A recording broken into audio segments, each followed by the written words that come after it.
got nightmares in my head, I fear that the thoughts build up until I can't hear, that my mind fills up into a creature, and it haunts me somewhere much deeper. Anxiety, filling up every space, no privacy. And silently, it could build and build until you finally see, whoa, it's taking over, damn, no closure, moving closer. No exposure, I just wanna be a loner. Some can't stay sober, looking over all their shoulders, like moving boulders just to get out of the home. It sucks, I've had enough, I don't wanna feel the stuck under the rug, all my problems that I shove. I got nightmares in my head, I fear that the thoughts build up until I can't hear, that my mind fills up into a creature, and it haunts me somewhere much deeper.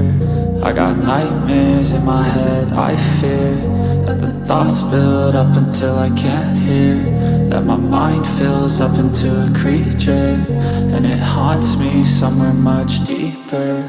I've been feeling weird, I can't seem to focus good enough. Nothing's really clear, sometimes it could be a little tough. I just need to feel like the end's in sight for me, but let's be really real, anxiety can foggy all this stuff. I've been feeling weird, I can't seem to focus good enough. Nothing's really clear, sometimes it could be a little tough. I just need to feel like the end's in sight for me, but let's be really real, anxiety can foggy all this stuff. It sucks when you finally feel like giving up. Oh God, no luck, everything feels like you're sticky stuck. I'm lost, handcuffed to the bed where I sleep, don't give a fuck. Can't stop, unplug, feeling overwhelmed, I think I've had enough. Gotta find a way to get some energy, gotta find someone who's a good friend of me. I need purpose.